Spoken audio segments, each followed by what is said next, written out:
Hi listeners, this is Lori from Her Half of History. It's March, and in the US that means Women's History Month. I'm celebrating with free to everyone bonus episodes every Monday, all month long. I'm also celebrating with a prize drawing where a listener like you will win some free Her Half of History merch. There are 4 ways to get yourself in the drawing. You can 1. Sign up as a supporter on Patreon, any level. 2. If you're already a Patreon supporter, bump up your current support level. This is cool anyway because if you go all the way to the Her Highness level of support, you get ad-free episodes and bonus episodes all in the same feed on your favorite app. 3. Make a one-time donation. Links to do any of those first 3 options are available on the website, herhalfofhistory.com, and also in the show notes of this episode. The 4th way to get in the drawing is give me a rating or review in your favorite podcast app. This last option doesn't send me any way to contact you, so to get in the drawing, you'll also have to email me a screenshot of it at herhalfofhistory@gmail.com. No matter which option you choose, you'll have my undying gratitude for your support. It really does make a difference as I tell the stories of women in history. This episode is brought to you by Nordstrom. Spring calls for a wardrobe refresh, and Nordstrom has the best styles of the season. From dresses and denim to standout tops and accessories, find the trends and essentials that feel right for you. Discover new arrivals from brands you love like Wave, Princess Polly, Mango, Adidas, and Free People. Plus, free shipping and returns and free styling appointments make everything so easy. Shop in stores at Nordstrom.com or download the Nordstrom app. Welcome to Her Half of History. My name is Lori. This brand new series is called Comfort for a Discouraged Housewife. A lot of women's pop history focuses on biographies of incredible women, and that's great because there are so many incredible women. However, any woman for whom you can write a biography is not normal. The vast majority of women have lived and died without leaving more than a birth certificate or a marriage license to mark their passing, and maybe not even so much as that. So this series is in honor of them, the ordinary women, who were not queens or nobles or inventors or writers or professionals in anything except caring for their own families and homes as best they could. This is episode 7.1, Wash on Monday, a history of your laundry. The earliest women didn't do any laundry because they didn't wear any clothes. And by the time I'm done here, you may well decide that that is, after all, the most sensible suggestion. But ancient peoples decided clothes were a good idea. The earliest attempts were vegetation and animal pelts. I doubt that either received much in the way of laundering.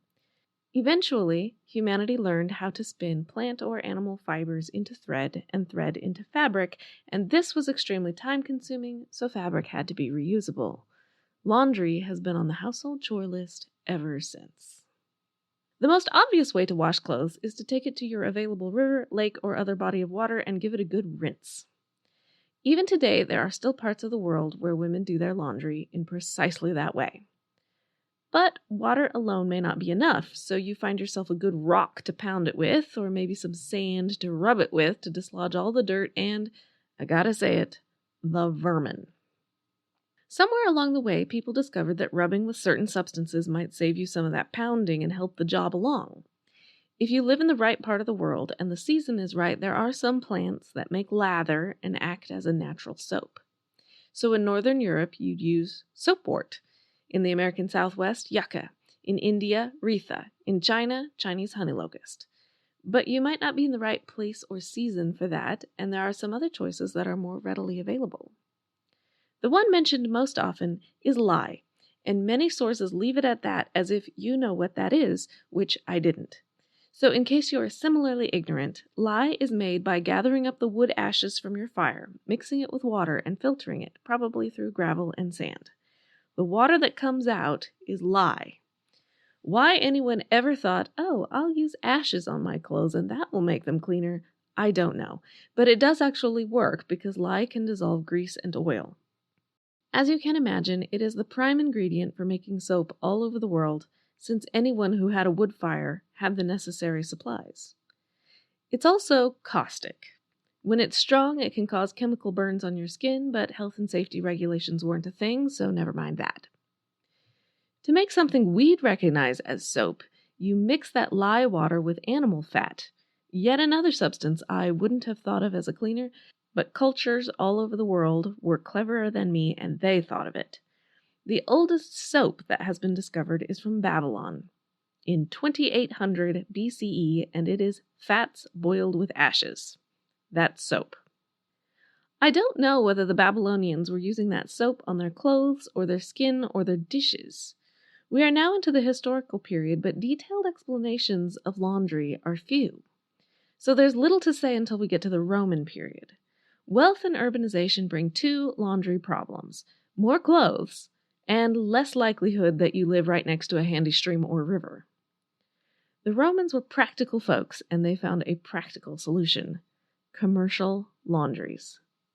I'd hesitate to say that no housewife was slaving over her family's laundry, but some lucky women were sending it out for professional cleaning.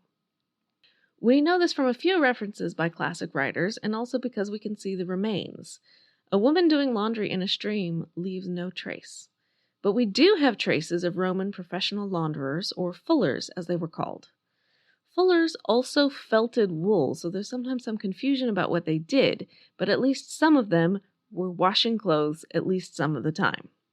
They worked in buildings with a front desk for checking in and checking out, piped in water, and rectangular basins where they poured in the clothes, the water, and the chemicals. Then they began stomping around with bare feet like kids in a fountain. And were these chemicals our time-honored lye and animal fat? No. Or, okay, maybe they were some of the time. But the chemical most often mentioned in the sources for Roman laundries was from a source even more readily available than lye. And it was urine. Yes, urine. Maybe even aged urine. It turns out that urine contains ammonia, which is a cleaning agent. Said urine was collected on the streets. If you needed a leak, you found a urinal where your liquid waste was collected, and presto, laundry detergent. This was so widespread that Emperor Vespasian even managed to tax the urine and raise money for the state. So think about that next time you grumble that the government taxes everything. In a few places, there is even piping that leads directly from the street urinal to the fuller's shop. These Romans thought of everything. Now, what I wonder, and my sources don't make clear, is whether women used these taxable urinals or whether they were for men only like most street pissing is today. But whether Roman women supplied the detergent or not, there seems to be a general assumption that the workers stomping their feet in it were men. I fully approve of the concept of men doing laundry, but these were probably enslaved men, so that's not good, and if not slaves, they were very low class. The writer Cicero made plenty of enemies, Cleopatra among them, and when some of the enemies wanted to tarnish his reputation, they spread a rumor that he was the son of a fuller. But all things come to an end, and Rome as a major power certainly did. Those commercial fulleries depended on precise urban planning and complex engineering to pipe in the water and urine and use it efficiently between treading stalls at slightly different heights and angles. Romans were good at that, other people less so. When engineering fails, there's always the old standby, the backbreaking labor of the poor and powerless. In medieval Europe, that meant women. This is when laundry became specifically women's work, and if I am saying less about other parts of the world, it is because I don't have sources. I would be very surprised if ancient China did not have some system in their urban centers, but I don't know what it was. If you do, please send me a source. Ditto for ancient India, Mexico, or anywhere. Even in those empires, however, I think we can assume that a large segment of the population had nothing but water, lye, and their own bodily waste to work with, plus rocks or a stick. There's a very wide variety of washing bats that have been handed down through the ages, all serving the purpose of beating out the dirt. The washboard was a fairly recent invention in the history of laundry and seems to have been a mostly American phenomenon. Urine, by the way, was still used, but it was discreetly called chamber lye. In winter, doing the laundry would have been freezing, literally. In summer, it was hot and buggy. Hard, heavy work, however you look at it.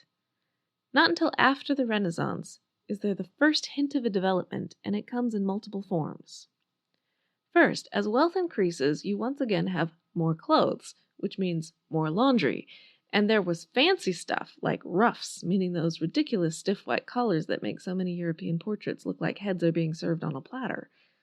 Achieving that look required starch, which you made by boiling the bran of various herbs, including the cuckoo pint flour, then letting it sit for 3 days, then straining it, then dipping clothes in, then polishing them with a slick stone. All sounds like a whole lot of work to achieve a ridiculous effect, but no one ever accused me of understanding fashion. The Renaissance also brought some other ideas.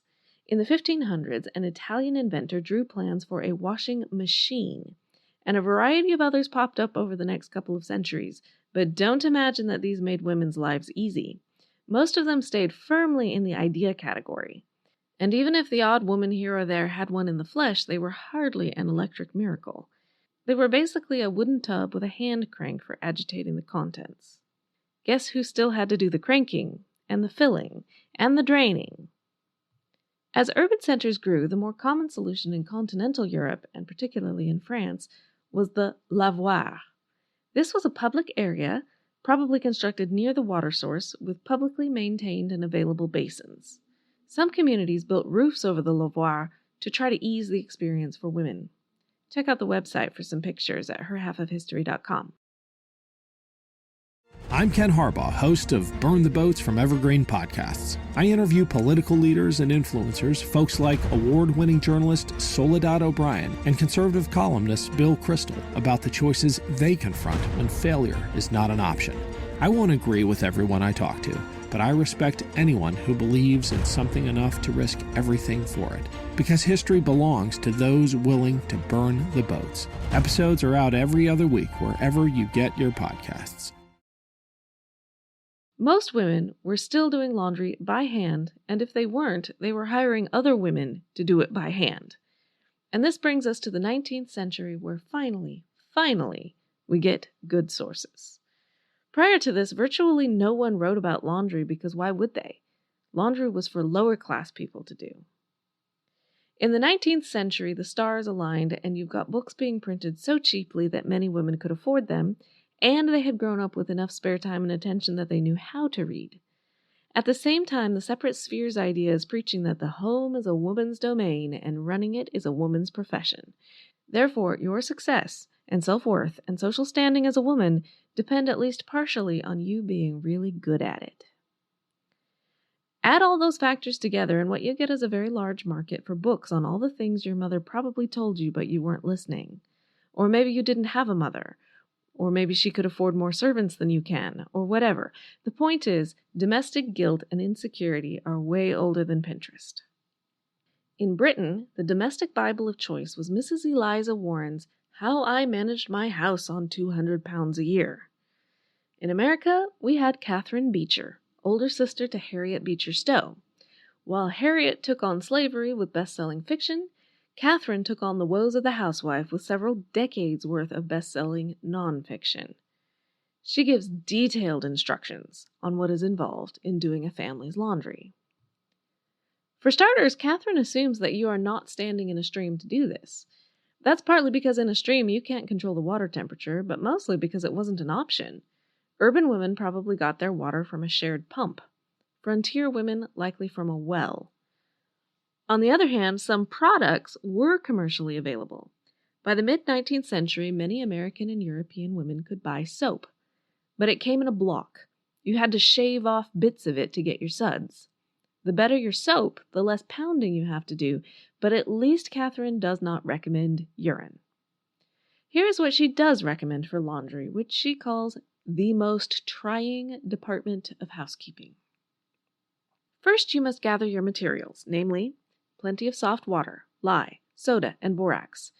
2 wash forms are needed, one for the 2 tubs in which to put the suds, and the other for bluing and starching tubs. 4 tubs of different sizes are necessary. Also a large wooden dipper, as metal is apt to rust, 2 or 3 pails, a grooved washboard, a clothesline, seagrass or horsehair is best, a wash stick to move clothes when boiling, and a wooden fork to take them out. Soap dishes made to hook on the tubs save soap and time. Provide also a clothes bag in which to boil clothes, an indigo bag of double flannel, a starch strainer of coarse linen, a bottle of ox gall for calicos, a supply of starch, neither sour nor musty, several dozens of clothespins, which are cleft sticks used to fashion clothes on the line, a bottle of dissolved gum arabic, 2 clothes baskets, and a brass or copper kettle for boiling clothes, as iron is apt to rust. There may be a few items in there that you do not keep in your laundry room. Borax is a mineral deposit found in many places where there are seasonal lakes, such as the American West. As the lakes evaporate, borax is left behind. Catherine would have purchased her borax. The indigo bag, or bluing, was in fact blue. Catherine would have purchased it too. It came in a little bag and was made from the plant indigo or the mineral cobalt, or after 1826, a synthetic. Its purpose was to counteract the natural yellowing of white clothes. Now, I always thought that yellow plus blue equals green, but apparently it equals white. Then there's the beef skull. Catherine tells you how to get that. She says, send a junk bottle to the butcher and have several gall bladders emptied into it. Keep it salted and in a cool place. Some persons perfume it, but fresh air removes the unpleasant smell which it gives when used for clothes. Lovely. The gum arabic was imported from West Africa. Once you've assembled this mountain of equipment, you are ready to begin, and here's what you do. Assort the clothes and put those most soiled in soak the night before. Never pour hot water on them, as it sets the dirt. In assorting clothes, put the flannels in one lot, the colored clothes in another, the coarse white ones in a third, and the fine clothes in a fourth lot. Wash the fine clothes in 1 tub of suds. When clothes are very much soiled, a second suds is needful, turning them wrong side out. Put them in the boiling bag and boil them in strong suds for half an hour, and not much more. Move them while boiling with the clothes stick. Take them out of the boiling bag and put them into a tub of water and rub the dirtiest places again, if need be. Throw them into the rinsing water and then wring them out and put them into the bluing water. Put the articles to be stiffened into a clothes basket by themselves, and just before hanging out, dip them in starch, clapping it in so as to have them equally stiff in all parts. Hang white clothes in the sun and colored ones, wrong side out, in the shade. Fasten them with clothespins. Then wash the coarser white articles in the same manner. Then wash the colored clothes. These must not be soaked, nor have lye or soda put in the water, and they ought not to lie wet long before hanging out, as it injures their colors. Beef skull, 1 spoonful to 2 pailsful of suds, improves calicos. Lastly, wash the flannels in suds as hot as the hand can bear. Never rub on soap, as this shrinks them in spots. Wring them out of the first suds and throw them into another tub of hot suds, turning them wrong side out. Then throw them into hot bluing water. Do not put bluing into suds, as it makes specks in the flannel. Never leave flannels long in water, nor put them in cold or lukewarm water. Before hanging them out, shake and stretch them. Some housekeepers have a clothes closet made with slats across the top. On these slats they put their flannels when ready to hang out, and then burn brimstone under them for 10 minutes. Quite honestly, this sounded like hell even before we got to the brimstone. This process will take you all day. None of these chemicals are good for the skin. They had none of your tough-on grease, soft-on-your-hands varieties. Everyone from the Romans on mentioned something about launderers' hands or feet being prone to chapping, redness, cracking, and infection. It was part of the job. You will use 50 gallons of water, which means 400 pounds, every ounce of which is carried by you. In Victorian times, Monday was reserved for this gargantuan task.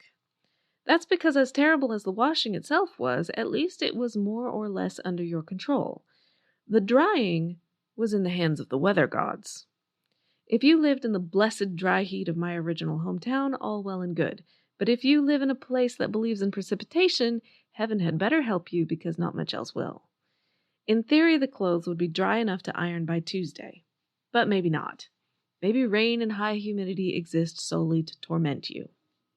Harriet Beecher Stowe certainly thought so when she wrote in an anguished letter that the clothes will not dry and no wet thing ever does.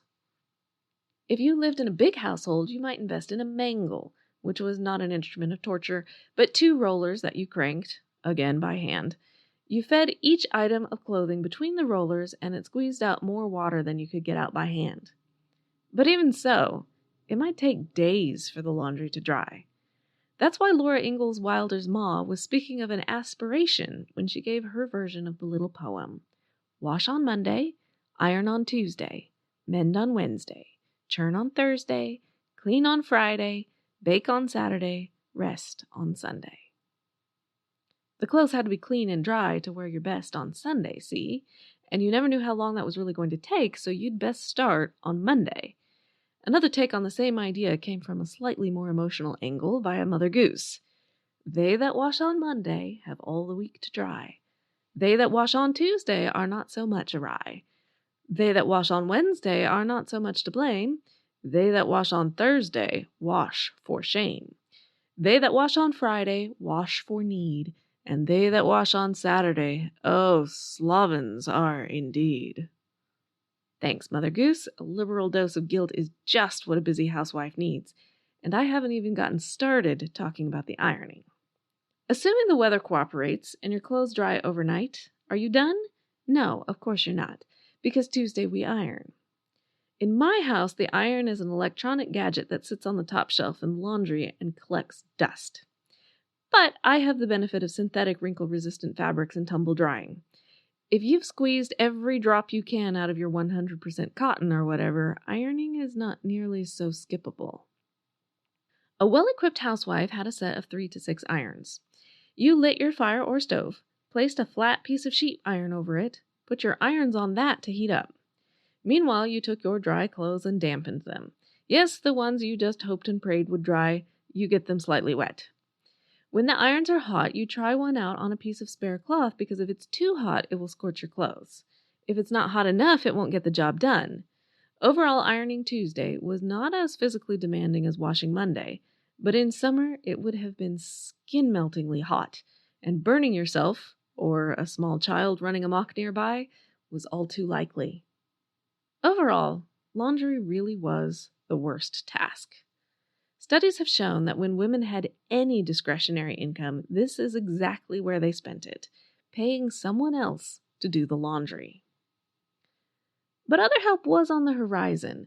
The 19th century saw thousands of patents for different washing machines, 8 of which were actually available to American women by the end of the century. You generally had to feed it one item at a time, hand crank, and haul just as much water as before. The first electric machine for homes hit the market in 1914. So goodbye to cranking, but it still didn't fill or drain itself, and it definitely didn't spin dry. Even so, women cottoned onto this idea quickly. By 1921, 70% of all washing machines were electric, and by the end of the 20s, 44% of all American non-farm homes with electricity had one. After World War II, production exploded, and ads convinced American women to buy not their first washing machine, but an upgrade to their current one. The new instructions, according to the ads, were, put 'em in, set the dials, take 'em out, for the laundromat is automatic. It fills itself with water, washes, rinses, spins the clothes amazingly dry, and shuts itself off. American women were deeply impressed. According to historian Susan Strasser, the automatic washer did not actually reduce laundry time. It only restructured it because American women did laundry all the time now, not just on Mondays. They owned more clothes and they washed them more often, and they still had to hang everything dry. Dryers grew in functionality and popularity later than washers, but American women began purchasing them in large numbers in the late 40s and 50s. If you notice I keep harping on the word American, it is because the world was still chock full of women doing laundry in the more traditional manner.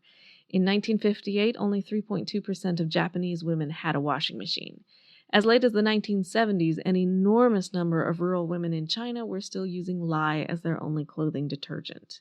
Even today, there are places where washers and dryers are scarce.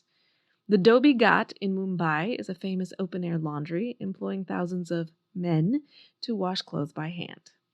There's even a Guinness World Record for most number of people to hand wash clothes in a single location at the same time. When I lived in Europe, I had a washer but not a dryer, which was not unusual there. There are still some, even in the United States, who do not live in a building or a community with electricity and running water, most notably on the reservations. Not all women are living the laundry dream. If you do own your own washer and dryer, then you are lucky beyond the wildest imagination of your foremothers. But every silver lining has a cloud, and believe it or not, there are a few downsides to relieving women of the worst of their tasks. Not so many that I'm heading back out to the creek with my washing bat, but a few. Monday morning at the stream, lavoir, well, or pump used to be a social time for women, as everyone was there. Neighbors chatted as they hung their laundry in the backyard. The work was exhausting, but some women took pride in their skill. It took knowledge and experience to get your whites brilliant and your collars stiff. Nowadays, I get neither a social experience nor a thrill of accomplishment from doing my laundry. As we'll see throughout this series, the growth of technology was good for women in countless ways, but it also made the housework more isolated and less valued. For poor women, laundry had been a source of income. Large numbers of single women could get jobs either in the homes of the wealthy or, later on, in commercial laundries. Even larger numbers of married women made side money, or in some cases entirely supported their families by taking laundry in. Hard work, yes, but you were still your own boss, and it dovetailed nicely with caring for your own home and family. The rise of home washing machines coincided with other job opportunities for single women, but for married women, not so much. So there were downsides to be sure, but none of that convinces me to break out a washboard. If laundry is on your to-do list today, I hope you enjoy it just a little bit more for knowing just how bad it could have been. My major source today was Susan Strasser's Never Done, A History of American Housework. But I dipped into many other interesting articles, all of which you will find listed on my website at herhalfofhistory.com. Follow me on Twitter at her_half or on Facebook at herhalfofhistory. Next week, the drama of housewifery continues, so please come back. Thanks.